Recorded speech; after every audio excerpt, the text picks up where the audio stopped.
بسم اللہ الرحمن الرحیم۔ 10واں باب پس بعید کرد۔ جیسا کہ گزشتہ باب میں لکھا جا چکا ہے، نبی اکرم نے اپنے جان نثار رفقاء کار کے میت میں 23 برس کی مسلسل تگ و تاز کے بعد اپنے زمانے کے حالات کے مطابق قرآن کے اس نظام کو متشکل فرما دیا جسے اس نے انسانی معاشرہ کا منتہا قرار دیا ہے، لیکن بعد کے مسلمانوں نے اس پروگرام کو پس پشت ڈال دیا اور انفرادی مفاد پرستی کے اس نظام کہن کو پھر سے مسلط کر دیا جسے یہ خود ہی کچھ عرصہ پہلے عہد رسالت مآب میں ختم کر چکے تھے۔ اقبال کے الفاظ میں، خود طلسم کیسر و کسریٰ شکست، خود سر تخت ملوکیت نشست۔ اس انفرادی مفاد پرستی کا وہی نتیجہ نکلا جس کی بابت قرآن کریم نے پہلے ہی کہہ دیا تھا، یعنی بھوک اور خوف کا عذاب، ذلت اور رسوائی کی لعنت، عقل بے باک کی فرماروائی، مفاد کا باہمی تصادم اور اس تصادم سے حسد، بغض، منافرت، عداوت کے جذبات کی برانگیختگی۔ یہ ہے وہ جہنم جس میں مسلمان صدیوں سے خود بھی مبتلا چلا آ رہا ہے اور اس کی وجہ سے باقی دنیا بھی مبتلا عذاب ہے۔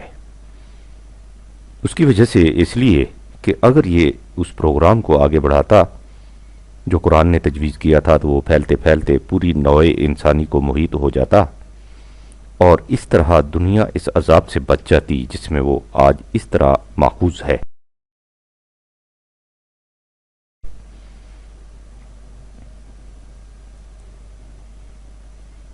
یہ تبدیلی کس طرح ہوئی اور وہ کون کون سی قوتیں تھیں جنہوں نے اس نظام کی جگہ پھر سے وہی پہلا نظام مسلط کر دیا؟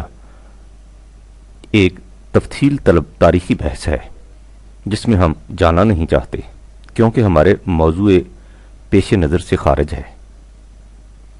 قرآن نے اس ساری سرگزشت کو سورہ اعراف کی چند آیات میں سمو کر رکھ دیا ہے جہاں کہا کہ وَاتْلُ عَلَيْهِمْ نَبَأَ الَّذِي آتَيْنَاهُ آیَاتِنَا 7/175۔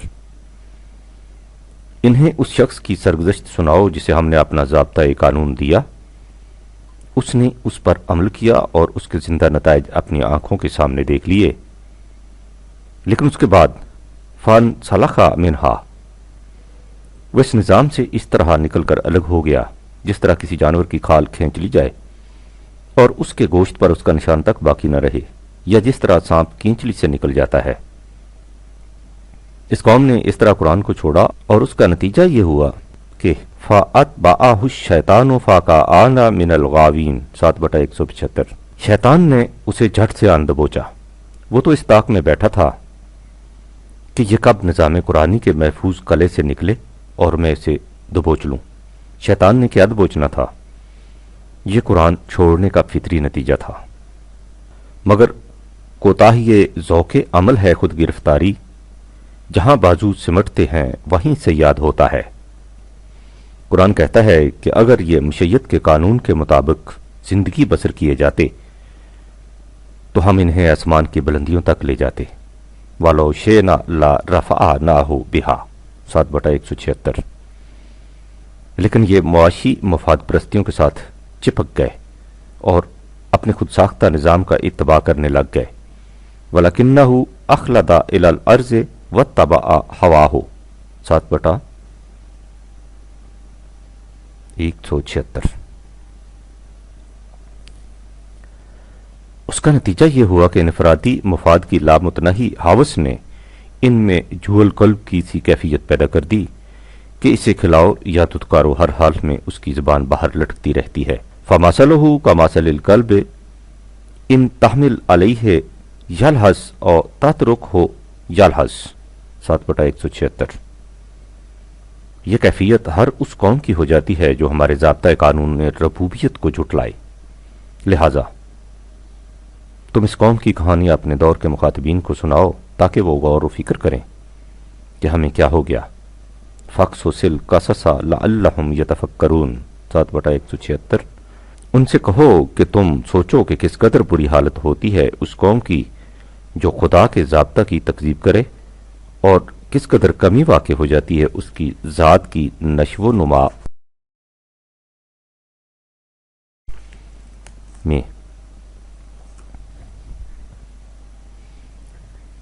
فَاءَ مَثَلًا لِلْقَوْمِ الَّذِينَ كَذَّبُوا بِآيَاتِنَا وَأَنفُسَهُمْ كَانُوا يَظْلِمُونَ 7/177۔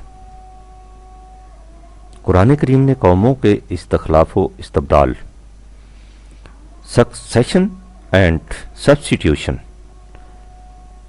کے جو قوانین بیان کیے ہیں ان پر غور کیجیے۔ حقائق و بصر کی ایک عجیب دنیا آپ کے سامنے آئے گی۔ ان قوانین کی تفاصیل طول طویل ہیں، لیکن اس نے ان قوانین کے اصول کو سورہ محمد کی آخری آیت میں نہایت حسن و ایجاز سے سمٹا کر رکھ دیا ہے، جہاں فرمایا ہے کہ ہا انتم ہؤلاء تدعون لتنفقوا فی سبیل اللہ 47/38۔ تم وہ ہو جنہیں یہ دعوت دی گئی تھی کہ تم نوع انسانی کے مفاد کلی کے لیے سب کچھ کھلا رکھو، لیکن تم نے اس کی جگہ سمیٹنے اور جمع کرنے کا شیوا اختیار کر لیا۔ فَمِنْكُمْ مَنْ يَبْخَلْ، لیکن اس سے تم نے خود اپنا ہی نقصان کیا۔ تم نے مال و دولت کو روکا تو تمہاری اپنی ذات کی نشو و نما رک گئی۔ وَمَنْ يَبْخَلْ فَإِنَّمَا يَبْخَلُ عَنْ نَفْسِهِ، اللہ کو تمہاری دولت کی ضرورت نہ تھی، تم ہی اس کے نظام کے محتاج تھے۔ واللہ غنی وانتم الفقراء، بہرحال اسے اچھی طرح سمجھ لو کہ اگر تم نے اس نظام سے روگردانی کی تو وہ تمہاری جگہ کسی دوسری قوم کو لے آئے گا اور پھر وہ تمہارے جیسی نہیں ہوگی۔ 47/38۔ اس نے کہہ دیا کہ تمہیں اقوام عالم پر جس قدر افضلیت نصیب ہوئی ہے وہ صرف اس نظام کی وجہ سے ہے جو تم نے ربوبیت عامہ کے لیے قائم کیا ہے۔ اگر تم اس کی جگہ پھر اسی مفاد پرستی کے نظام کہن کو لے آؤ گے تو یہ امتیازات، تفوقات سب چھن جائیں گے۔ چنانچہ مسلمانوں کے ساتھ یہی ہوا۔ یاد رکھیے کہ قوموں کی ہلاکت و بربادی کی یہی شکل نہیں ہوتی کہ وہ قوم طبعی طور پر فنا کر دی جائے اور صفحہ ارض پر اس کا کوئی ایک فرد بھی باقی نہ رہے۔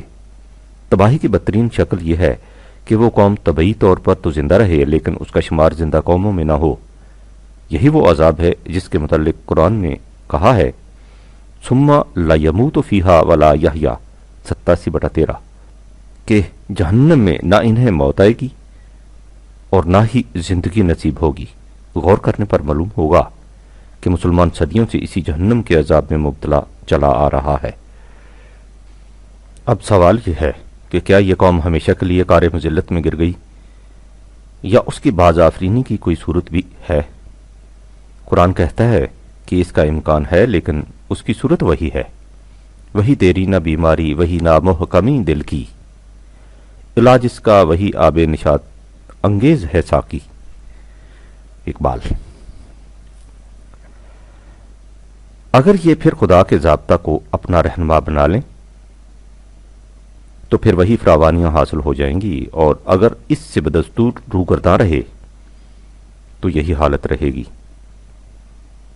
من یہد اللہ فہو المہتدی ومن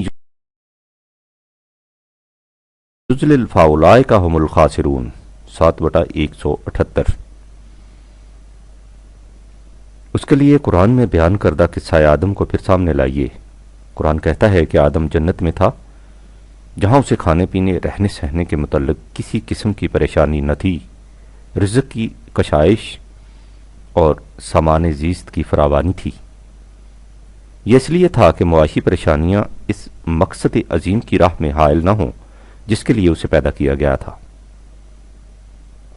آدم ابلیس کے چکمے میں آ گیا، فرزندان آدم میں سے ہر ایک اپنی اپنی فکر میں لگ گیا، وہ ایک دوسرے سے دور دور ہوتے گئے، حتیٰ کہ یہ بہت حسد اور کینے، بغض اور عداوت میں تبدیل ہو گیا۔ رزق کی کشائش تنگی میں بدل گئی، آدم بھوک، برہنگی، بے سر و سامانی، خوف و ہراس کے عذاب میں مبتلا ہو گیا۔ اس طرح آدم جنت سے نکل گیا۔ اب اس کی ساری توانائیاں محض روٹی حاصل کرنے اور اولاد پالنے کی فکر میں ضائع ہو گئیں۔ زندگی کا وہ بلند مقصد جس کے لیے وہ پیدا کیا گیا تھا اس کی نگاہوں سے اوجھل ہو گیا۔ آدم مایوس ہو گیا۔ اس کی فضائے حیات میں امید کی کوئی کرن باقی نہ رہی۔ وہ بے حد غمگین اور اداس رہنے لگا۔ وہ اپنی زندگی تک سے بیزار ہو گیا۔ اس کی سمجھ میں نہیں آتا تھا کہ کیا کرے۔ لیکن اس سے خدا نے کہا کہ مایوس اور غمگین ہونے کی کوئی بات نہیں، تمہارا جرم ایسا نہیں کہ جس کی تلافی نہ ہو سکے۔ تم ہمارے بتائے ہوئے راستے پر چل نکلو، سیدھے جنت میں پہنچ جاؤ گے۔ اس کے بعد تم جنت سے نکالے نہیں جاؤ گے، اس لیے کہ یہ جنت تمہارے خون جگر سے تعمیر ہوگی، یہ تمہارے اپنے اعمال کا نتیجہ ہوگی۔ وَتِلْكَ الْجَنَّةُ الَّتِي أُورِثْتُمُوهَا بِمَا كُنْتُمْ تَعْمَلُونَ لَكُمْ فِيهَا فَاكِهَةٌ كَثِيرَةٌ مِّنْهَا تَأْكُلُونَ 43/72-73۔ یہ وہ جنت ہے جس کے تم اپنے اعمال کے عوض مالک بنائے گئے ہو، اس میں تمہارے لیے سامان زیست کی فراوانیاں ہیں۔ یہ ہے آدم کا تفصیلی قصہ از روح قرآن، اور یہی ہے امت مرحومہ کی سرگزشت۔ عہد رسالت مآب میں جب قرآنی پروگرام سامنے تھا، مسلمان اس جنت میں تھا جس میں دودھ کی نہریں بہتی تھیں اور شہد کے حوض بھرے تھے۔ اسے ہر قسم کی فراوانیاں حاصل تھیں۔ انا آتیناک الکوثر۔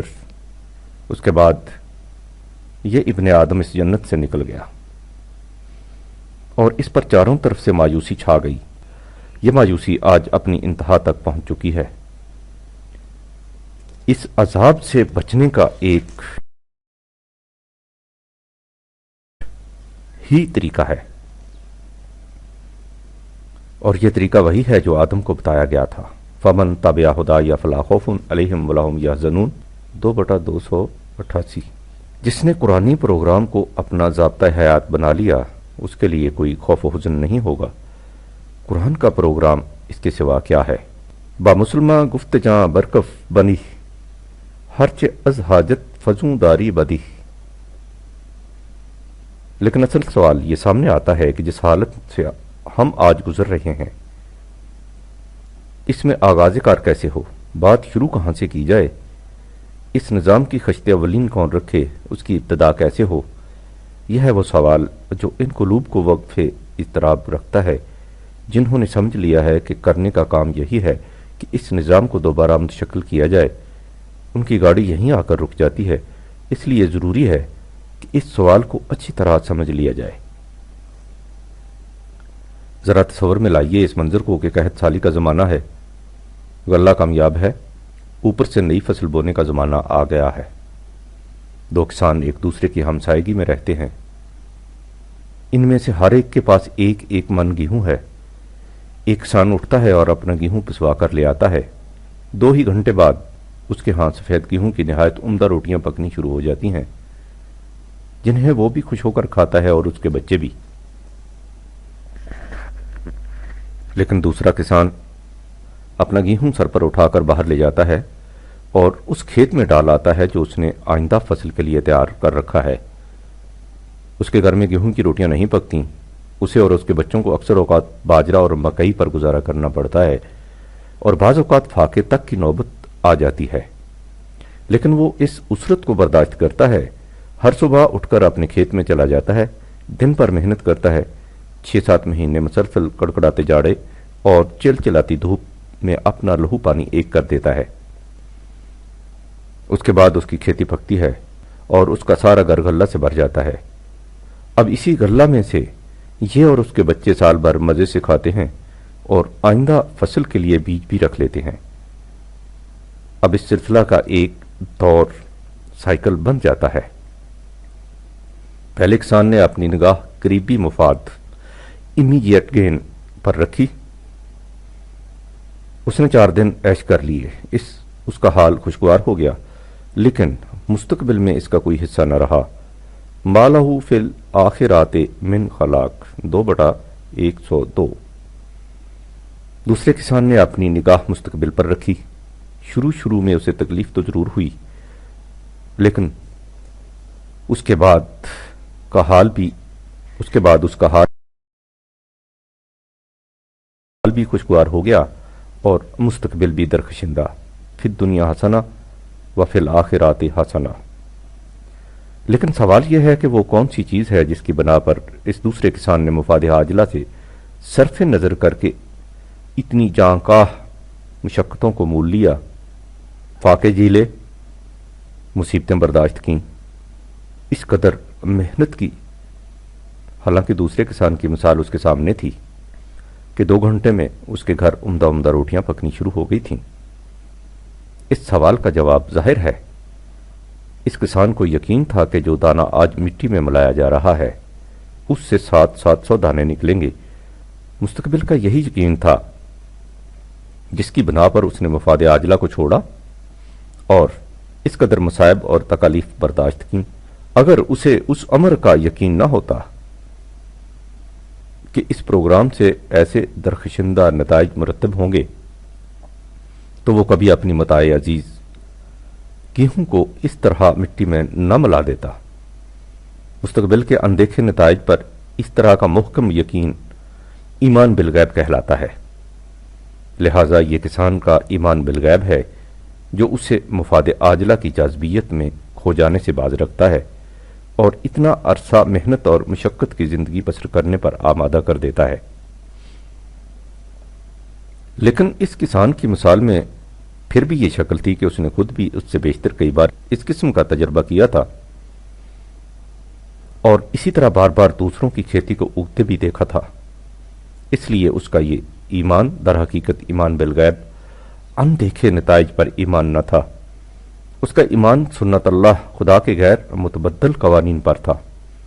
اس حقیقت پر ایمان کے کائنات کا یہ قانون اٹل ہے کہ اگر زمین کو ایک خاص طریق پر تیار کیا جائے، پھر اس میں بیج ڈالا جائے اور اس کے بعد ایک خاص انداز سے اس کی دیکھ بھال کی جائے تو یہی دانہ فصل میں تبدیل ہو جاتا ہے۔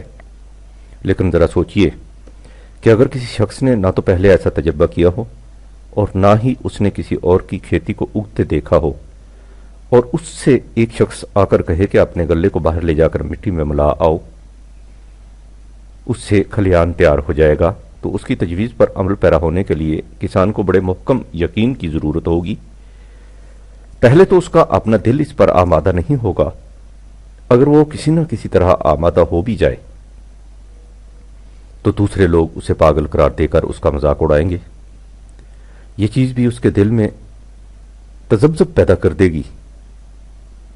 وہ اس سے کہیں گے کہ تیری مت ماری گئی، تم نے اس سے پہلے کبھی دیکھا سنا کہ اچھے بھلے اناج کو مٹی میں ملا دیا جائے تو اس سے غلے کا ڈھیر برآمد ہو جائے؟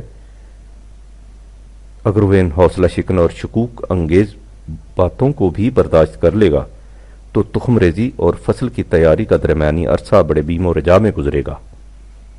کسی دن ذرا تیز ہوا چلی اور وہ گھبرایا، کہیں زور کا می برسا اور وہ ڈرا، غرضے کہ اسے قدم قدم پر ڈرانے اور بہکانے والے چھلاوے دکھائی دیں گے۔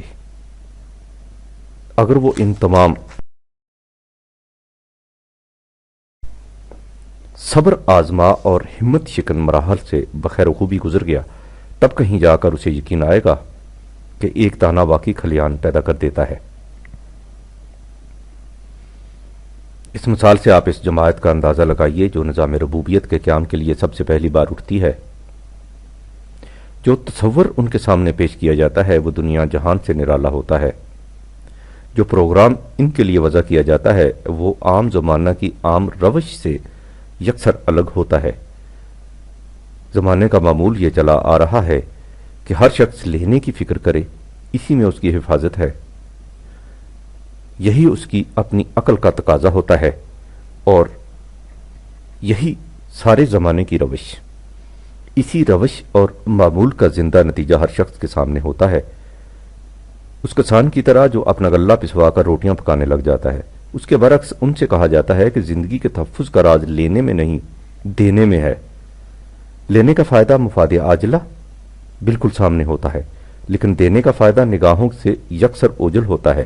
اس جماعت کو اس نئے تجربے پر آمادہ کرنے کے لیے صرف ایک ہی قوت کار فرما ہو سکتی ہے، یعنی اس امر پر یقین محکم کہ زندگی کا یہی نظریہ صحیح ہے اور یہ پروگرام زندہ اور پائندہ نتائج پیدا کر کے رہے گا، یہ کبھی ناکام نہیں رہے گا۔ اس کا نام ہے ایمان بالغیب، یعنی اس پروگرام کے اندیکھے نتائج پر محکم یقین، غیر متزلزل یقین۔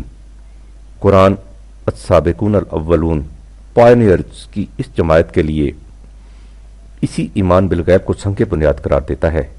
بعد میں آنے والے تو اس پروگرام کے حسین نتائج کو اپنی آنکھوں سے دیکھ سکتے ہیں، لیکن السابقون الاولون 9/100 کی یہ جماعت صرف اس کے اندیکھے نتائج پر ایمان رکھنے سے اس پر عمل پیرا ہو سکتی ہے۔ برٹرینڈ رسل کے نزدیک مہذب اور وحشی میں فرق یہ ہے کہ مہذب انسان مستقبل کے حزائز کے لیے امروز کے آلام برداشت کرنے پر آمادہ ہو جاتا ہے، خواہ مستقبل دور ہی کیوں نہ ہو۔ قرآن کا پہلا ورق الٹیے اس کی ابتدا اسی نظام ربوبیت کے تعارف سے ہوتی ہے، الحمدللہ رب العالمین۔ زندگی کا وہی نقش قابل ستائش ہے جو قانون خداوندی کے مطابق تمام نوع انسانی کی ربوبیت کا ضامن ہو۔ اس تعارف کے بعد اس جماعت کا ذکر سامنے آتا ہے جس نے پہلی بار اس پروگرام کو عمل میں لانا ہوتا ہے۔ اس ضمن میں کہا جاتا ہے کہ ذالک الکتاب لا ریب فیہ 2/2۔ اس پروگرام کے صحیح اور یقینی ہونے میں کسی شک و شبہ کی گنجائش نہیں، اس لیے اس سے دل میں کسی قسم کا اضطراب نہیں پیدا ہونا چاہیے۔ ریب کے معنی شک و شبہ اور اضطراب دونوں ہیں، لیکن یہ ضابطۂ حیات صرف ان لوگوں کی رہنمائی کر سکتا ہے جو اس کے اندیکھے نتائج پر یقین محکم رکھیں۔ ھدی للمتقین الذین یؤمنون بالغیب 2/3۔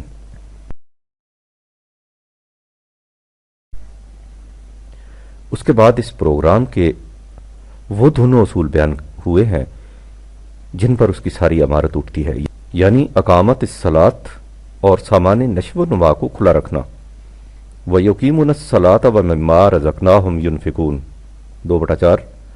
پھر یہ بتایا گیا ہے کہ اس یقین آفرینی کا طریقہ یہ ہے کہ وہ اس پیش کردہ تصور اور اس کے عملی پروگرام پر غور کریں اور اس طرح اس کی صداقت پر ایمان لائیں۔ اس کے ساتھ تاریخی یادداشتوں سے اس حقیقت پر غور کریں کہ اس سے پہلے بھی یہی تصور حیات اور پروگرام دنیا کے سامنے آتا رہا ہے۔ اس وقت اس نے کیا نتائج مرتب کیے تھے اور اس کے خلاف نظریات زندگی کے حامل قوموں کا کیا انجام ہوا تھا۔ والذین یؤمنون بما انزل الیک وما انزل من قبلک 2/4۔ اس طرح انہیں مستقبل کی زندگی اور اس کی پائندگی پر یقین آ جائے گا۔ وبالآخرۃ ھم یوقنون 2/4۔ جو جماعت اس طرح یقین پیدا کر کے اس راستے پر چل پڑے گی، اس کی کھیتی پروان چڑھے گی اور اس کے بیج فصل بن جائیں گے۔ اولئک علی ھدی من ربہم واولئک ھم المفلحون 2/5۔ لہذا اس نئے تجربہ، نئے پروگرام، نئے انداز زندگی کے لیے السابقون الاولون کا یقین محکم اندیکھے نتائج پر ایمان ہی وہ قوت ہے جس کے آسرے وہ اس انقلابی نظریہ کو اختیار کر کے اس کے حصول کے لیے زیادہ پیما ہو سکتے ہیں۔ اسی لیے دوسری جگہ کہا ہے کہ اس نظریہ زندگی کی خوشگواریوں اور اس کے خلاف دوسرے تصور حیات کی ہلاکت انگیزیوں سے صرف انہی لوگوں کو آگاہ کیا جا سکتا ہے جو خدا کے قانون ربوبیت کے اندیکھے نتائج کی عظمت کو اپنے دل میں لیے ہوں۔ انما تنذر الذین یخشون ربہم بالغیب 35/18۔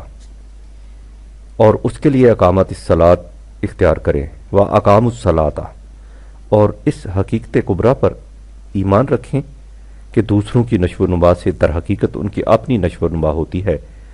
وَمَن تَزَكَّىٰ فَإِنَّمَا يَتَزَكَّىٰ لِنَفْسِهِ 35/18۔ اس ایمان بالغیب کے سہارے یہ جماعت اس جدید پروگرام کو لے کر چلے گی، لیکن یہ راہ خرامہ خرامہ ارم کی راہ نہیں جس میں ہر طرف پھولوں کے فرش بچھے ہوں۔ یہ راہ کانٹوں کی راہ ہے۔ اس میں قدم قدم پر ایسے خطرناک تصادم ہوں گے اور اس قسم کے ہول انگیز واقعات حوادث پیش آئیں گے کہ یہ گھبرا کر پکار اٹھیں گے کہ خدا کی وہ نصرت کہاں ہے جس کا ہم سے وعدہ کیا گیا تھا۔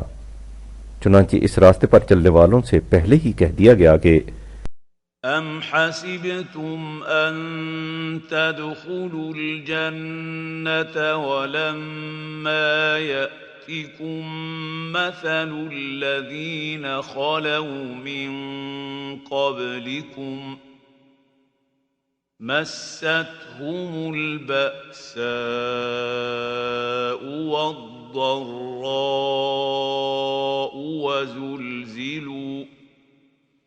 وَزُلْزِلُوا حَتَّىٰ يَقُولَ الرَّسُولُ وَالَّذِينَ آمَنُوا مَعَهُ مَتَىٰ نَصْرُ اللَّهِ ۗ أَلَا إِنَّ نَصْرَ اللَّهِ قَرِيبٌ۔ 2/214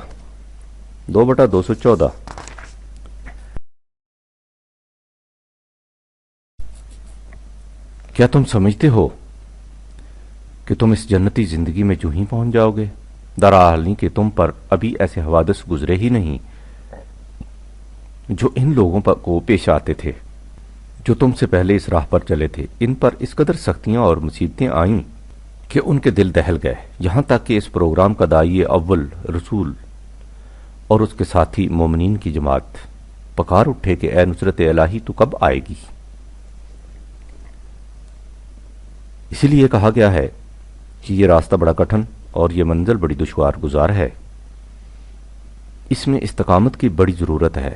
ان الذین قالوا ربنا اللہ ثم استقاموا 41/30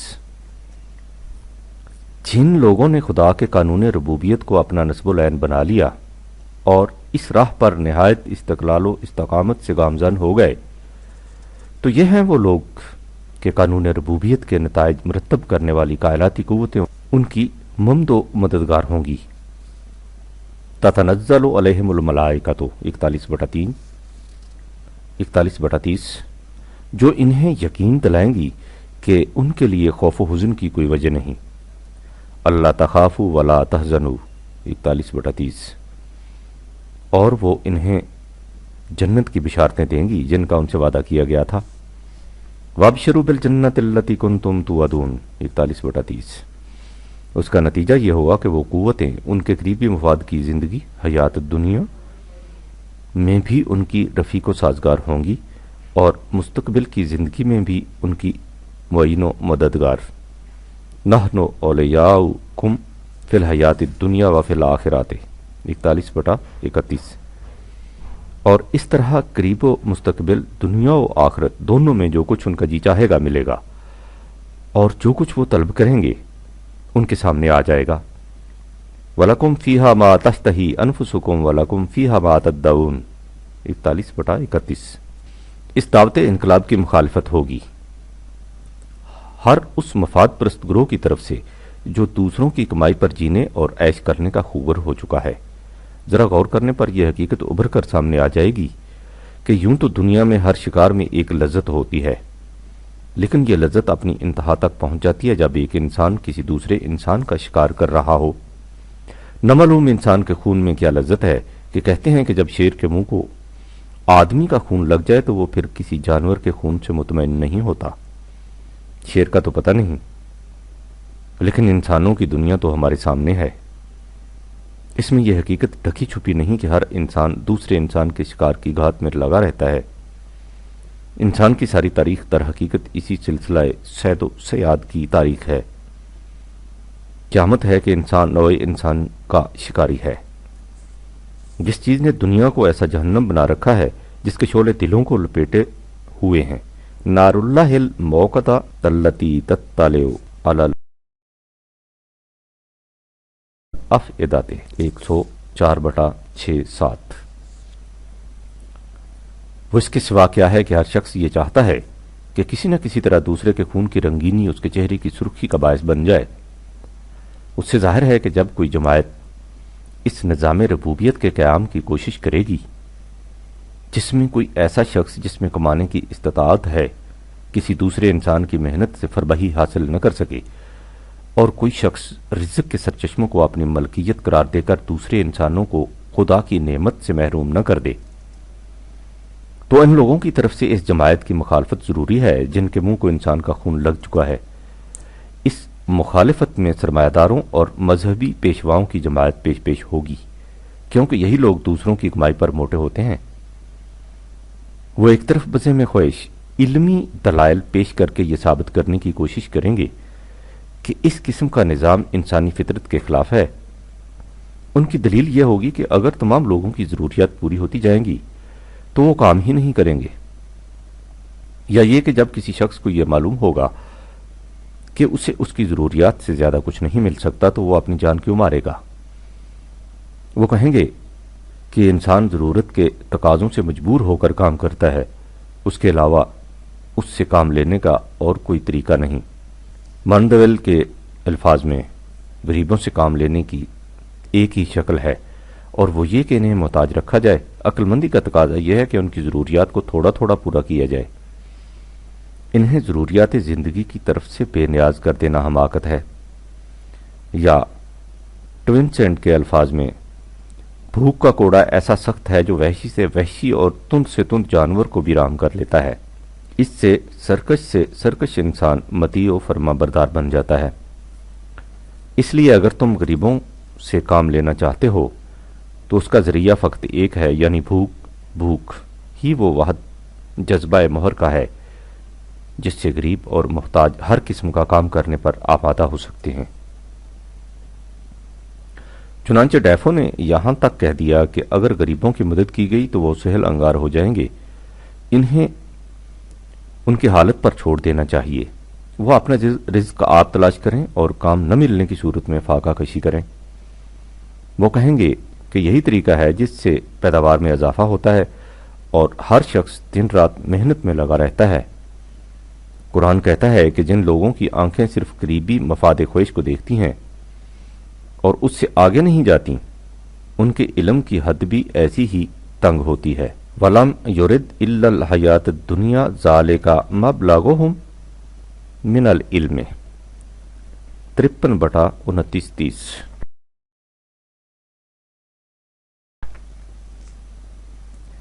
دوسری طرف مذہبی پیشواؤں کا گروہ آگے بڑھے گا اور شریعت کے نام پر فتویٰ صادر کر دے گا کہ جو شخص اپنے سرمایہ میں سے زکوٰۃ نکال دیتا ہے اس کا سارا سرمایہ پاک اور طیب ہو جاتا ہے۔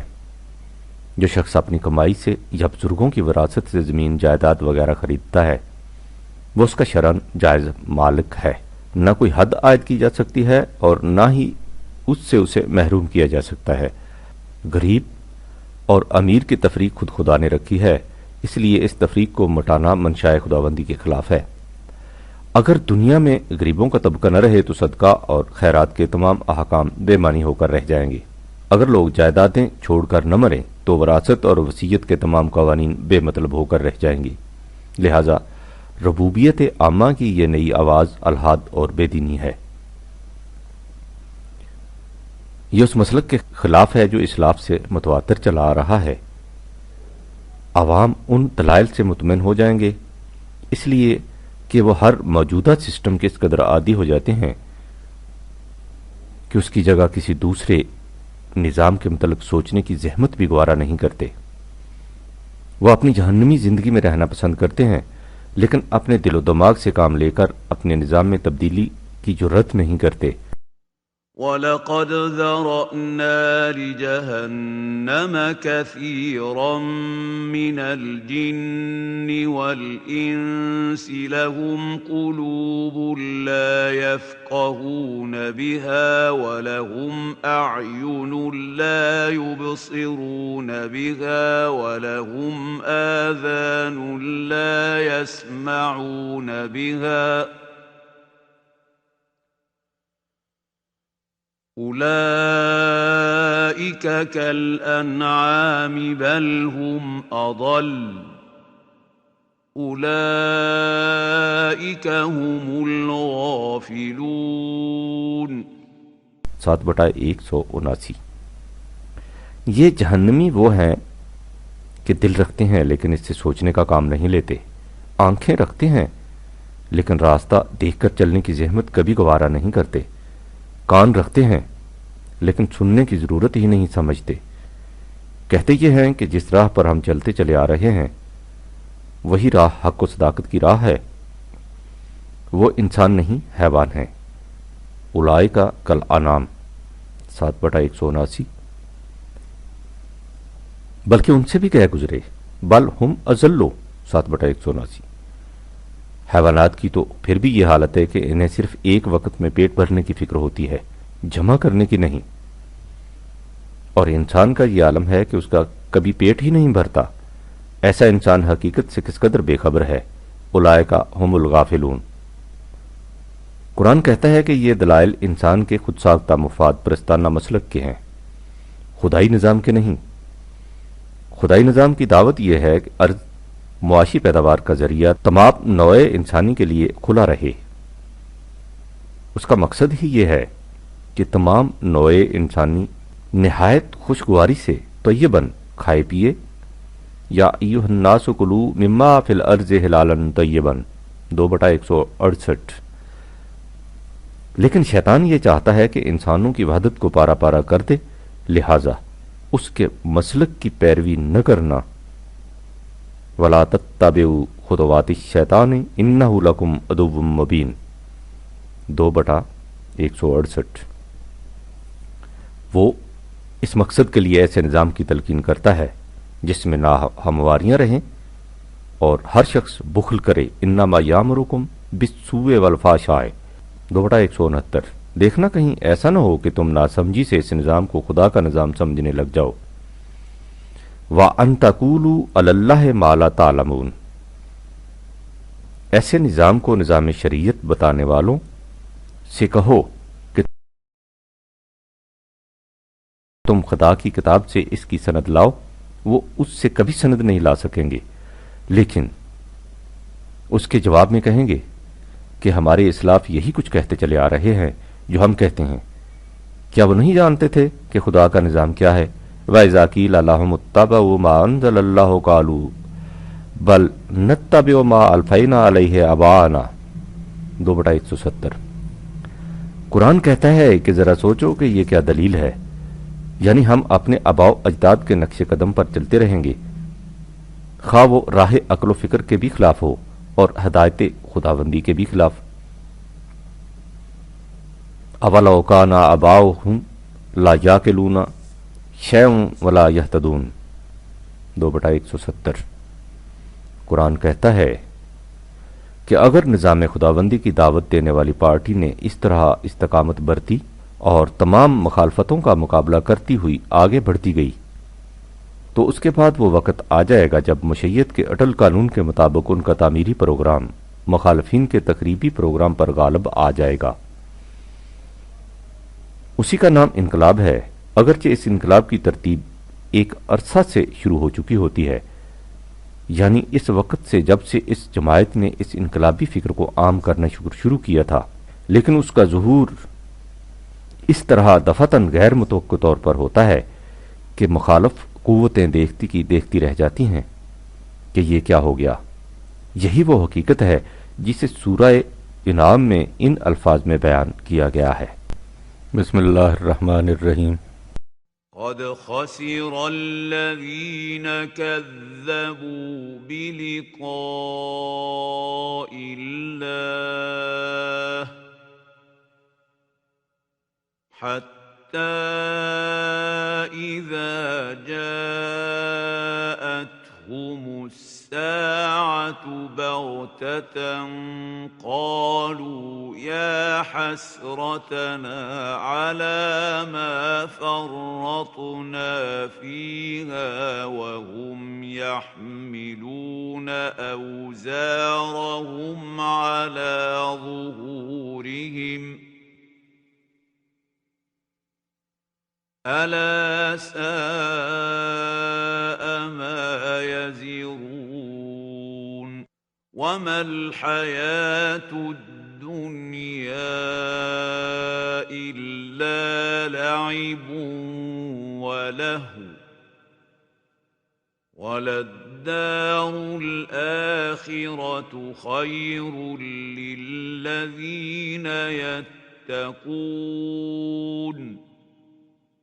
افلا تعقلون۔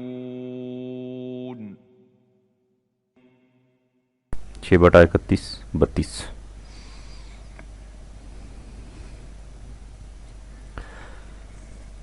یہ جماعت جو سمجھے بیٹھی تھی کہ خدا کے قانون مکافات سے ان کا کبھی آمنا سامنا نہیں ہوگا، تباہ ہو کر رہے گی، حتیٰ کہ جب انقلاب کی گھڑی دفعتاً نمودار ہو جائے گی تو وہ کفِ افسوس مل کر کہیں گے کہ اس باب میں جو کچھ ہماری طرف سے ہوتا رہا اس پر ہمیں ندامت ہے، لیکن انہیں یہ پشیمانی اس وقت ہوئی جب ان کے اعمال اپنا نتیجہ مرتب کر چکے تھے۔ ان کے اعمال کس قدر ناہمواریاں پیدا کرنے والے تھے۔ اس وقت وہ دیکھیں گے کہ قریبی مفاد پرستی کا نظریہ زندگی کس طرح بچوں کا کھیل اور صحیح لا حاصل تھا۔ اس کے برعکس جن لوگوں نے اپنی جدوجہد کو خدا کے قانون ربوبیت سے ہم آہنگ رکھا، ان کے مستقبل کی نئی زندگی کس قدر منفعت بخش ثابت ہوئی۔ اے کاش یہ لوگ اس حقیقت کو پہلے سمجھ لیتے۔ انقلاب کی ساتھ ظہور نتائج کے وقت پشیمانی اور ندامت کچھ کام نہیں دے گی، اس لیے کہ نتائج برآمد ہونے کے بعد پیچھے نہیں مڑا کرتے۔ اس لیے دوسری جگہ کہا ہے کہ تم شروع ہی سے اپنی تمام توجہات اس نظام زندگی پر مرکوز کر دو جو معاشرہ میں توازن پیدا کرنے کا موجب ہے۔ فَأَقِمْ وَجْهَكَ لِلدِّينِ الْقَيِّمِ 30/43۔ قبل اس کے کہ نتائج مرتب ہو کر سامنے آ جائیں، کیونکہ جب نتائج سامنے آ جاتے ہیں تو پھر واپس نہیں جایا کرتے۔ من قبل ان یات یا یوم اللہ مرد لہ من اللہ 30/43۔ اس وقت جس طرح یہ دونوں جماعتیں اس نظام کی موافق اور مخالف ایک دوسرے سے الگ الگ تھیں، ان کی جدوجہد کے نتائج بھی متمیز طور پر الگ الگ سامنے آ جائیں گے۔ یوم یصدعون، جس جماعت نے قانون خداوندی سے انکار کیا تھا، اس کی منکرانہ جدوجہد کے نتائج اس کے سامنے ہوں گے۔ من کفر فعلیہ کفرہ، اور جس نے صلاحیت بخش پروگرام پر عمل کیا تھا اور اس طرح اپنے مستقبل کی زندگی کے لیے زمین ہموار کر لی تھی۔ ومن عمل صالحا فلانفسہم یمہدون 30/43۔ تو اس جماعت کے ایمان اور اعمال صالحہ کے نتائج زندگی کی مرفع الحالی اور خوشگواری کی شکل میں سامنے آ جائیں گے۔ لِیَجْزِیَ الَّذِینَ آمَنُوا وَعَمِلُوا الصَّالِحَاتِ مِن فَضْلِهِ 30/45۔ یہ وہ خوشگواریاں ہیں جن سے اول الذکر انکار کرنے والی جماعت محروم رہے گی۔ اِنَّهُ لَا يُحِبُّ الْکَافِرِینَ 30/45۔ یہ کچھ یوں ہی اتفاقیہ بائی چانس نہیں ہو جائے گا، بلکہ خدا کے اٹل قانون کے مطابق ہوگا، وہ قانون جس نے اعلان کر رکھا ہے کہ ام نجعل الذین آمنوا وعملوا الصالحات کالمفسدین فی الارض ام نجعل المتقین کالفجار 38/28۔ کیا یہ لوگ سمجھتے ہیں کہ ہم ان لوگوں کو جو دنیا میں ناہمواریاں پیدا کرتے ہیں ان لوگوں کے برابر کر دیں گے جو ہمارے قانون ربوبیت پر ایمان رکھتے ہیں اور ہمواریاں پیدا کرنے والے پروگرام پر عمل پیرا ہوتے ہیں؟ کیا وہ لوگ جو اپنی معاشی زندگی کو ہمارے قانون سے الگ رکھتے ہیں ان کے برابر ہو جائیں گے جو اس زندگی کو ہمارے قانون سے ہم آہنگ رکھتے ہیں؟ یہ ناممکن ہے کہ ان دونوں جماعتوں کی زندگی ایک جیسی ہو جائے۔ اندھا اور بینا کبھی برابر نہیں ہو سکتے۔ وما یستوی الاعمی والبصیر 35/19۔ نہ ہی تاریکی اور روشنی ایک جیسے ہو سکتے ہیں۔ وَلَلظُّلُمَاتُ وَلَلنُّورُ 35/20۔ اور نہ ہی سایہ اور دھوپ، وَلَلظِّلُّ وَلَلْحُرُورُ 35/21۔ اور نہ ہی مردہ اور زندہ برابر ہو سکتے ہیں۔ وَمَا يَسْتَوِي الْأَحْيَاءُ وَلَلْأَمْوَاتُ 35/22۔ اس لیے اس راہ پر چلنے والے اور اس راہ سے نکل جانے والے بھی کس طرح برابر ہو سکتے ہیں؟ افمن کان مومنا کمن کان فاسقا لا یستوون 32/18۔ قرآن کہتا ہے کہ یہ لوگ جو معاشرہ میں ناہمواریاں پیدا کرنے والے پروگرام پر عمل پیرا ہوتے ہیں یہ سمجھتے ہیں کہ یہ ان لوگوں جیسے ہو جائیں گے جو زندگی کے صحیح نصب العین پر ایمان رکھتے ہیں اور ہمواریاں پیدا کرنے والے پروگرام کو اختیار کرتے ہیں۔ یہ ان کا ذیل باطل ہے، ان کی زندگی اور موت کبھی یکساں نہیں ہو سکتی، ان کا فیصلہ جو یہ اپنے ذہن میں کیے بیٹھے ہیں بالکل غلط ہے۔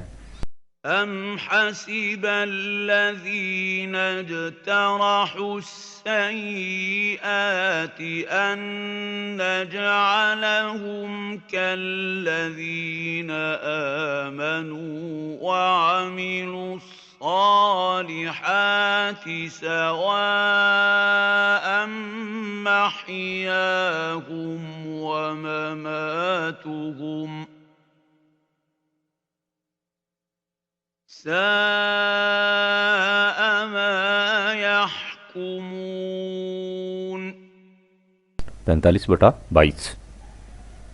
انہیں یہ معلوم نہیں کہ یہ تمام سلسلہ کائنات تعمیری نتائج کو مرتب کرنے کے لیے پیدا کیا گیا ہے، اس لیے ہو نہیں سکتا کہ اعمال کا صحیح نتیجہ مرتب نہ ہو۔ 45/23۔ جب حقیقت یہ ہے تو یہ ناممکن ہے کہ اس قانون زندگی سے انکار کرنے والی جماعت کافرین اس جماعت پر غالب آ جائے جو اس قانون کو اپنی زندگی کا نصب العین بنائے ہوئے ہے۔ وَلَن يَجْعَلَ اللَّهُ لِلْكَافِرِينَ عَلَى الْمُؤْمِنِينَ سَبِيلًا 4/141۔ انکار کرنے والی جماعت اس خیال کو دل سے نکال دے کہ وہ اس دوسری جماعت کو پچھاڑ دیں گے۔ لا تحسبن الذین کافروا معجزین فی الارض 24/57 8/59۔ اس لیے کہ صحیح پروگرام پر عمل پیرا ہونے والی جماعت کی نصرت خدا نے اپنے اوپر فرض کر رکھی ہے۔ وَقَانَ حَقًّا عَلَيْنَا نَصْرُ الْمُؤْمِنِينَ 30/47۔ خدا نے لکھ دیا ہے کہ اس کا قانون اور وہ جماعت جو اس کی حامل ہوگی غالب رہے گی۔ کتب اللہ لا اغلبن انا ورسلی ان اللہ قوی عزیز 58/21۔ غلبہ اور سرفرازی صرف قانون خداوندی کے مطابق زندگی بسر کرنے سے حاصل ہو سکتی ہے۔ من کان یرید العزت فللہ العزت جمیعا 35/10۔ یہی وہ بنیادی اصول ہے جس کی سمت ہر وہ نظریہ جو زندگی میں خوشگواریاں پیدا کرنے کا موجب ہے ترقی کرتا جاتا ہے۔ علیہ یسعد الکالم الطیب 35/10۔ اور اس کی یہ ترقی ہموار جد و جہد کے سہارے ہوتی ہے۔ والعمل الصالح یرفعہ 35/10۔ اس کے برعکس جو لوگ معاشرہ میں ناہمواریاں پیدا کرنے کے لیے خفیہ تدابیر کرتے رہیں انہیں سخت سزا بھگتنی پڑے گی۔ والذین یمکرون السیئات لہم عذاب شدید 35/10۔ اور آخر الامر ان کی تدابیر تباہ و برباد ہو کر رہیں گی۔ وَمَكَرُوا أُولَٰئِكَ هُوَ الْيَبُورُ 35/10۔ اس طرح انجام کار اس گروہ کی جڑیں کٹ جائیں گی جو لوگوں کے حقوق میں کمی کرتے ہیں، اور اس کے بعد خدائے رب العالمین کا قانون ربوبیت سب کے لیے وجہ ستائش بن جائے گا۔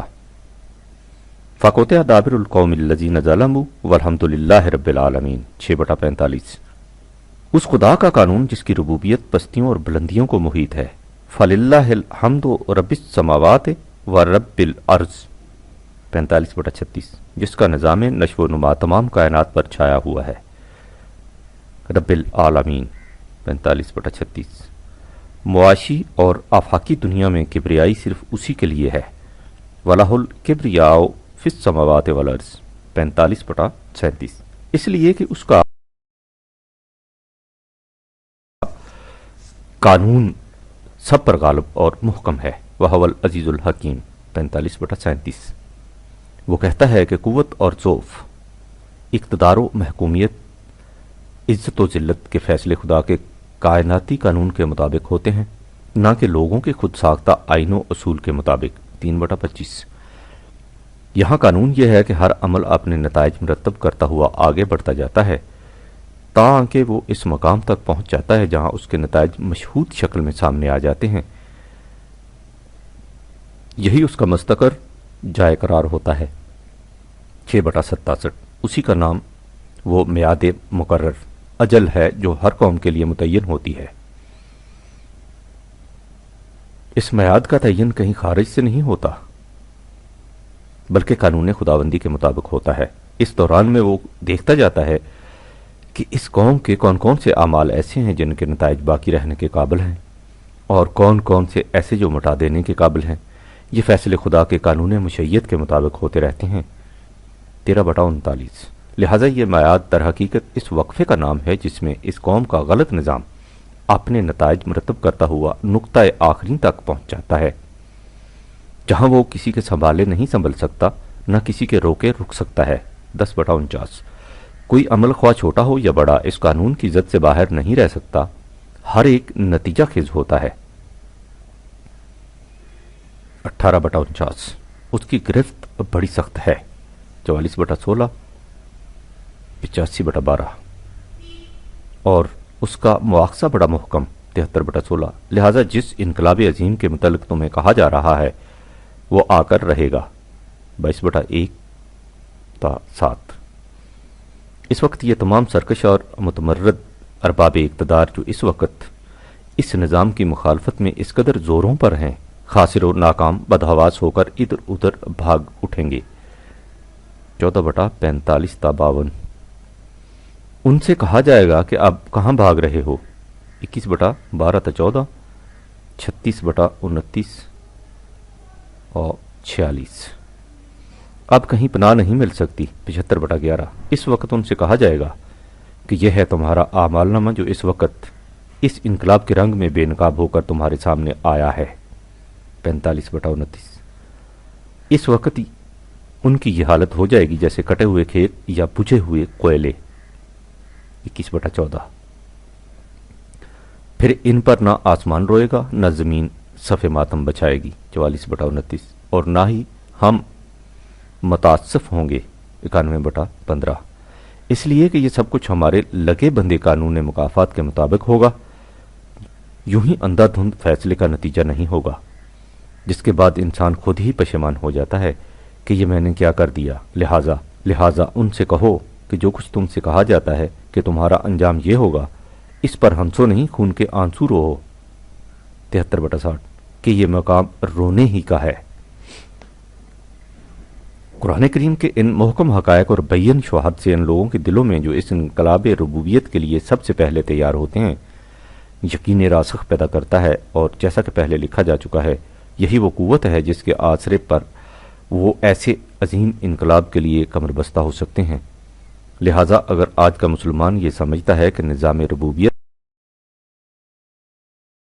ہی وہ صحیح نظام ہے جس کے مطابق قرآن انسانی معاشرہ کی تشکیل چاہتا ہے، اور اسے اس کا یقین محکم ہے کہ جو جماعت اس توازن بدوش انقلاب کا عزم لے کر اٹھے گی وہ یقیناً کامیاب ہوگی، تو اس کے لیے کرنے کا کام یہ ہے کہ جن افراد کے دل میں یہ حقیقت ایک زندہ ایمان کی شکل میں جاگزیں ہو چکی ہے، انہیں ایک مرکز پر اکٹھا کر لیا جائے اور اس کے بعد اس قرآنی نظام کی دعوت کا سلسلہ وسیع کرنا شروع کر دیا جائے۔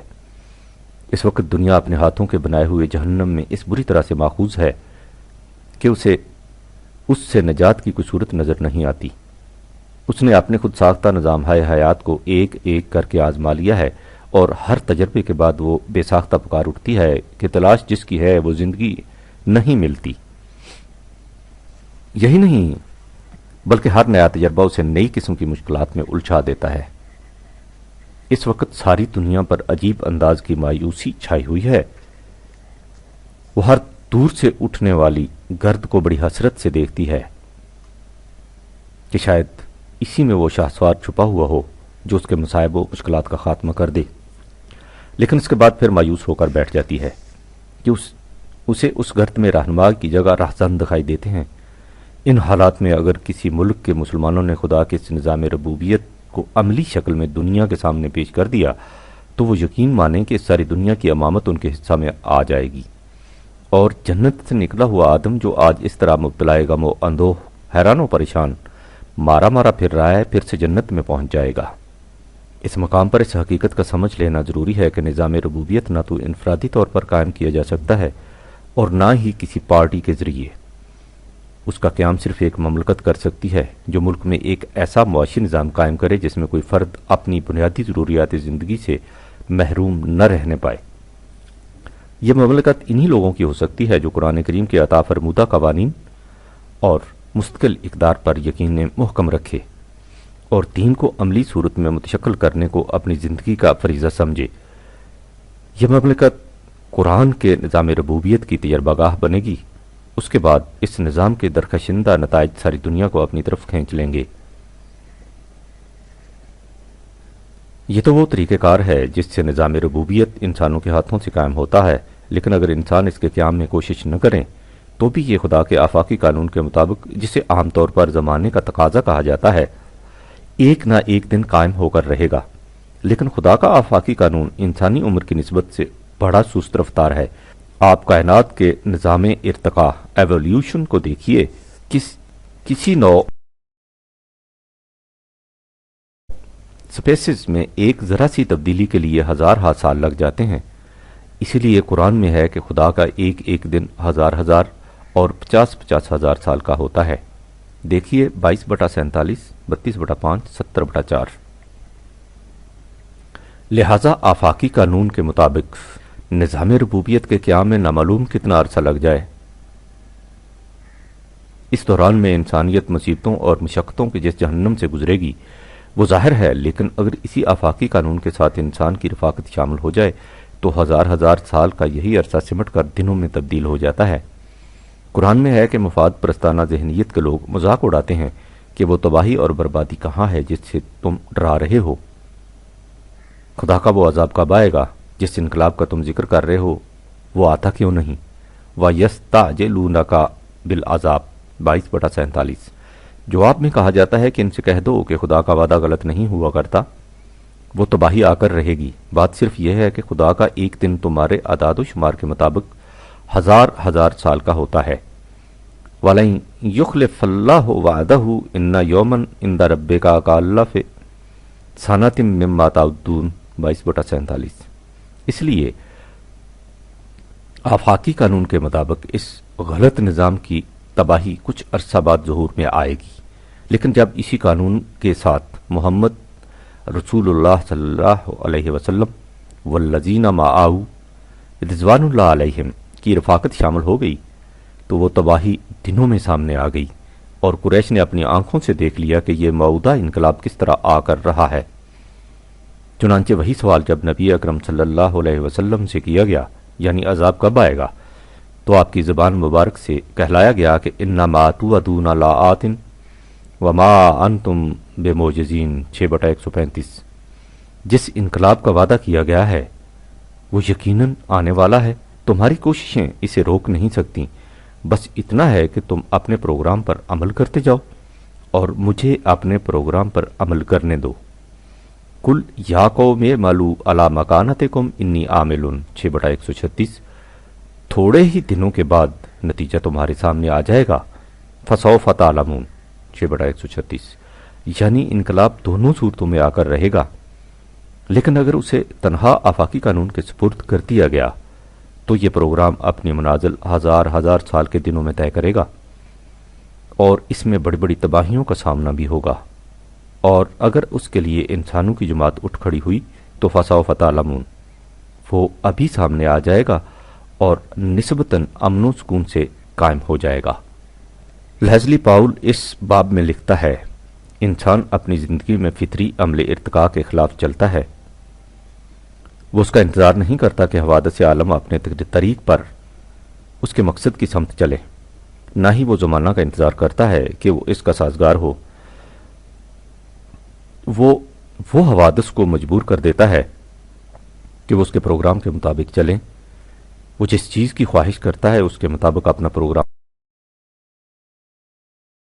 مرتب کر لیتا ہے، اور پھر عمل تخلیق سے اپنے ماحول پر غلبہ پا کر اسے اپنا سازگار بنا لیتا ہے۔ جو کچھ اس کائنات میں انسان کے ہاتھوں سے وجود میں آیا ہے، فطرت کا عمل تخلیق و ارتقاء اسے کروڑوں برس میں بھی پیدا نہیں کر سکتا تھا۔ آپ غور کیجئے کہ قرآن کا پیغام کیا تھا؟ یہ در حقیقت انقلاب کا پیغام تھا۔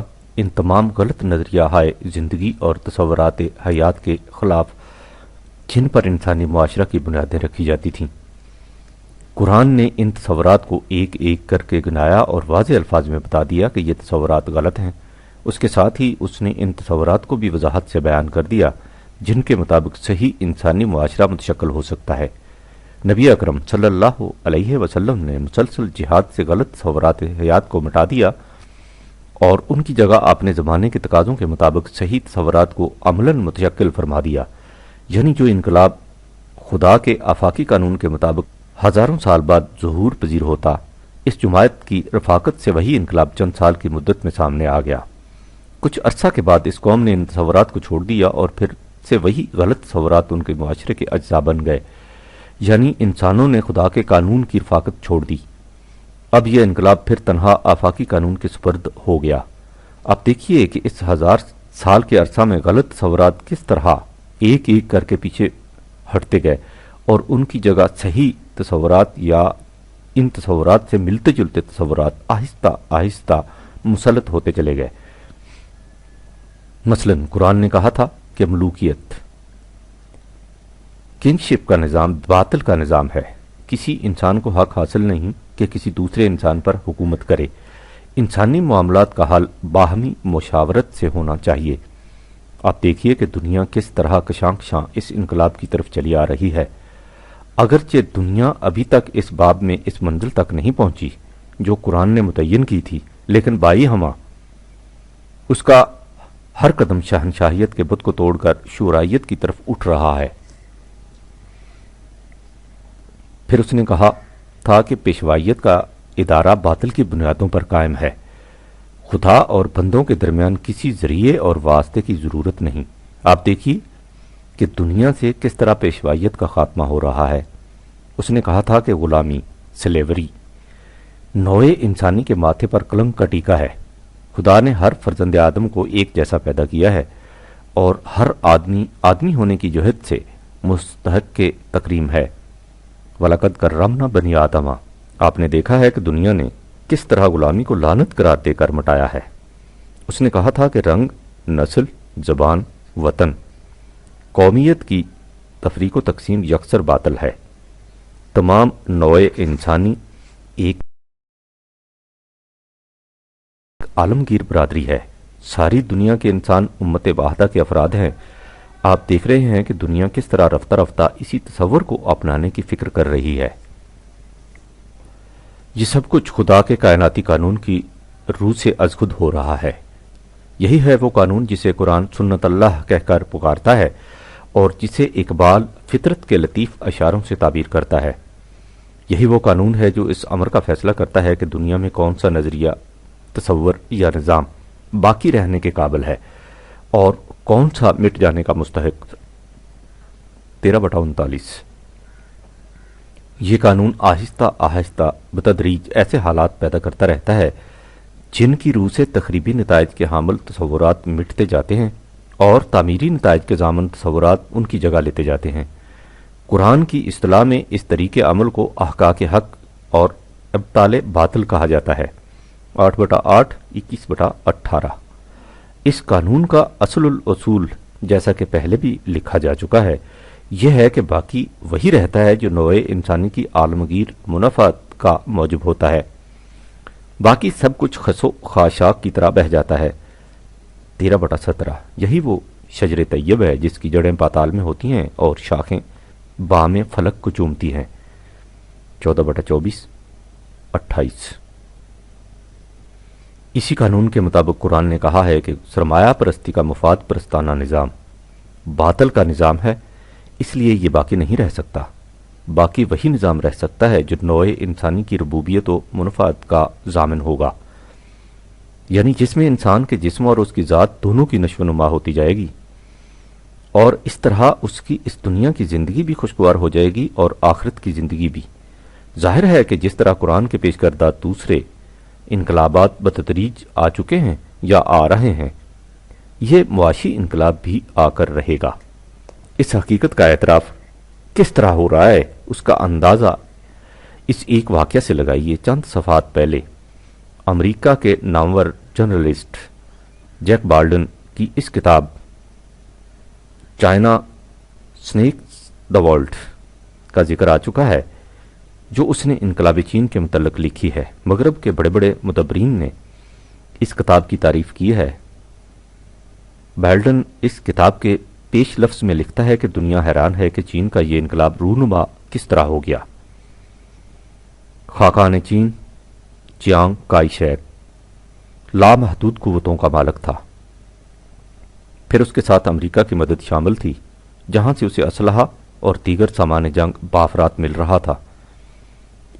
اس قوت و دولت اور ساز ویراک کی موجودگی میں چیانگ کائی شیک کو کس طرح شکست مل گئی اور سرزمین چین میں امریکہ جیسی مملکت کی بساط سیاست کس طرح الٹ گئی، بیلڈن لکھتا ہے کہ اس تحیر انگیز واقعہ کے اسباب و علل دریافت کرنے کے لیے دنیا بےتاب ہے، لیکن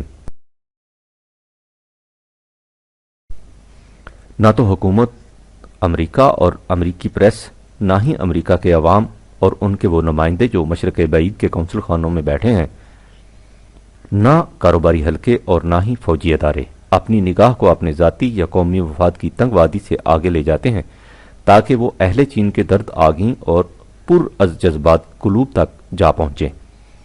اس کے بعد بیلڈن لکھتا ہے کہ ان تمام لوگوں کو جو اس انقلاب کی صحیح علت معلوم کرنا چاہتے ہیں، محمد صلی اللہ علیہ وآلہ وسلم کے ان الفاظ کی یاد دلانا چاہیے جو وہ مکہ کے سوداگروں سے کہا کرتے تھے کہ كلا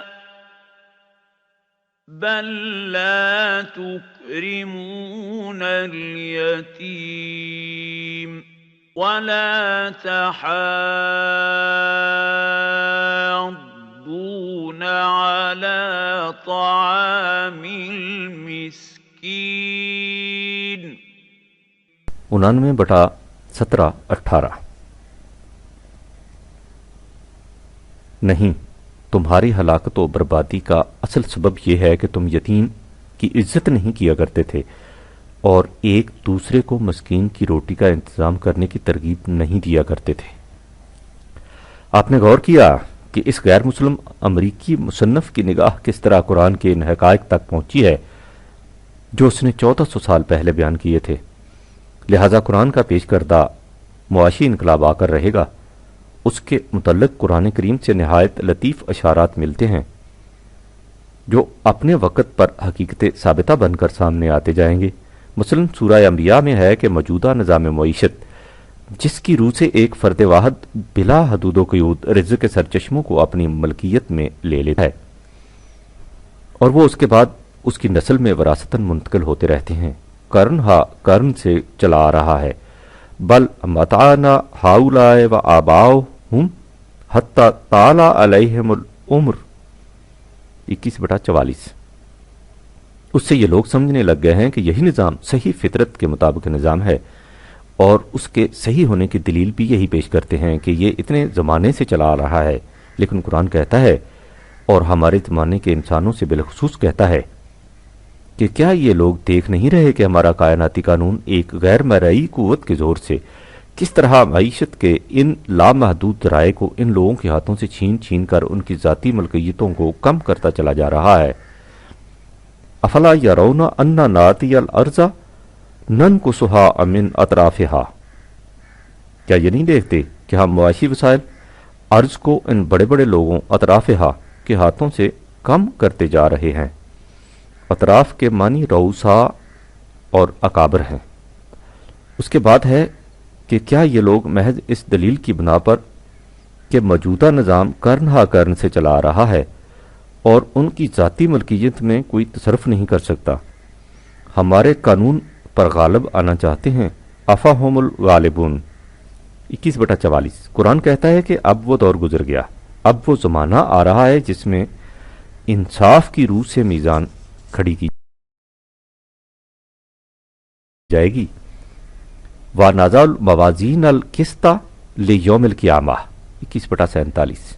اس میزان کا نتیجہ یہ ہوگا کہ کسی کی محنت میں کوئی کمی نہیں کر سکے گا اور محنت کرنے والے کی محنت کا ذرہ ذرہ نتیجہ خیز ہوگا۔ اس کا حساب سرمایہ دار اور ذمہ دار نہیں کیا کرے گا کہ محنت کش کا حصہ کیا ہے اور اس کا کتنا۔ اس کا حساب وہ معاشرہ کرے گا جو قوانین خداوندی کے مطابق متشکل ہوگا۔ وَنَضَعُ الْمَوَازِينَ الْقِسْطَ لِيَوْمِ الْقِيَامَةِ فَلَا تُظْلَمُ نَفْسٌ شَيْئًا وَإِنْ كَانَ مِثْقَالَ حَبَّةٍ مِّنْ خَرْدَلٍ أَتَيْنَا بِهَا وَكَفَى بِنَا حَاسِبِينَ۔ 21/47 سورہ رعد میں بھی اس حقیقت کو دہرایا گیا ہے اور کہا گیا ہے کہ لوگ بڑی بڑی محکم تدابیر کرتے رہتے ہیں کہ یہ نظام اس طرح قائم رہے، لیکن خدا کی تدبیر بڑی جامع ہے، وہ کامیاب ہو کر رہے گی۔ 13/41-42 اور ربوبیت عالمینی کا دور آ کر رہے گا، لیکن جس طرح دوسرے انقلاب کے ظہور پذیر ہونے میں آفاقی قانون کے مطابق اتنا وقت لگا ہے، اسی طرح اگر اسے آفاقی قانون کے سپرد رکھا گیا تو اس میں بھی وقت لگے گا، اگرچہ فطرت کے اشاروں سے کچھ ایسا مترشح ہوتا ہے کہ اس کا زمانہ اب کچھ زیادہ دور نہیں۔ نیز جس طرح دوسرے انقلابات تک پہنچتے پہنچتے نوع انسان کو جاں مشقتوں سے گزرنا پڑا ہے، اس انقلاب تک پہنچنے میں بھی اسی قسم کے جگر سوز مراحل میں سے گزرنا پڑے گا۔ اگر انسان وحی کی بات مان لے اور اس کے پروگرام کو از خود اختیار کر لے تو نہ صرف یہ کہ اس سے عمل اور اس کے نتیجہ کا درمیانی عرصہ بہت ہی کم ہو جاتا ہے، بلکہ انسان تباہیوں اور بربادیوں کے بغیر منزل مقصود تک جا پہنچتا ہے۔ اس کے برعکس اگر وہ اپنی فکر سے راہیں تراشتا رہے اور ناکام تجربوں میں اپنا وقت اور توانائی ضائع کرتا رہے تو اسے منزل تک پہنچنے میں وقت بھی بہت زیادہ لگتا ہے اور راستے میں ہزارہا نادیدہ مشکلات کا سامنا بھی کرنا پڑتا ہے۔ اقبال کے الفاظ میں وحی کی رہنمائی انسانی محنت میں بڑی کفایت کر دیتی ہے۔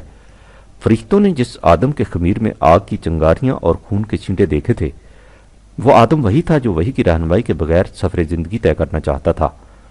اس کے برعکس دوسرا آدم وہ ہے جو سفر حیات میں وحی کی رہنمائی سے راستہ متعین کرتا ہے۔ اس کے متعلق یہ کہہ دیا کہ لا خوف علیہم ولا هم یحزنون، وہ راستہ کے خوف و خطر سے محفوظ و معمون رہے گا۔ نیز یہ بھی حقیقت ہے کہ انسان جب کائناتی قانون کے دھکے سے غلط راستوں سے ہٹتا ہے تو اس کی نگاہوں کے سامنے صحیح راستہ واضح انداز میں نہیں آتا، دھندلا سا نقشہ سامنے آتا ہے اور اسے واضح اور متعین طور پر صحیح راستہ اختیار کرنے کے لیے مزید کدوکاوش کرنی پڑتی ہے، جس میں پھر خرابیاں پیدا ہوتی ہیں اور تباہیاں آتی ہیں۔ تفصیل اس کی آخری باب میں ملے گی۔ بہرحال ہم کہہ یہ رہے تھے کہ دنیا میں نظام ربوبیت تو قائم ہو کر رہتا ہے، اگر اس کو آفاقی قانون پر چھوڑ دیا گیا تو اس نظام تک پہنچتے پہنچتے انسان کو آزاد شکن ٹھوکریں کھانی پڑیں گی اور نامعلوم خون کے کتنے دریا اور آگ کی کتنی خندقیں پار کرنی پڑیں گی۔ قرآن میں ہے یا ایھا الانسان انک کادح الی ربک کدحا فملاقیہ۔ 84/6 اے انسان، تو خدا کے نظام ربوبیت تک پہنچے گا تو ضرور، لیکن سخت صبر آزما مشقتوں کے بعد۔ لیکن اگر اس نے اپنا پروگرام یمن و سعادت کے ہاتھوں میں دے دیا تو اس کا حساب بہت آسان ہو جائے گا۔ فَأَمَّا مَنْ أُوتِيَ كِتَابَهُ بِيَمِينِهِ فَسَوْفَ يُحَاسَبُ حِسَابًا يَسِيرًا۔ 84/7-8 جو قوتیں اس معاشرہ کے قیام میں حائل ہوں گی انہیں راستہ سے ہٹا دیا جائے گا۔ ظاہر ہے کہ اس وقت دنیا کا ہر نظام، خواہ وہ مغرب کا جمہوری نظام سرمایہ داری ہو یا روس کا نظام اشتراکیت، قرآنی نظام کے راستے میں روک ہے، اس لیے کہ وحی کی روشنی نہ اس کے ہاں ہے نہ اس کے پاس۔ اس لیے قرآنی نظام ربوبیت ان دونوں نظاموں کو ان کی جگہ سے ہٹا کر قائم ہوگا۔ وہ ان میں سے کسی ایک سے مفاہمت بھی نہیں کر سکتا، اس لیے کہ وہ اپنے انداز کا منفرد نظام ہے جو سر تاپا حق پر مبنی ہے اور حق کبھی باطل سے مفاہمت نہیں کر سکتا۔ لیکن یہ نظام یقیناً قائم ہو کر رہے گا، دنیا کی کوئی طاقت اس کا راستہ روک نہیں سکتی۔ شب گریزاں ہوگی آخر جلوہ خورشید سے، یہ جہاں معمور ہوگا نغمہ توحید سے۔ والسلام۔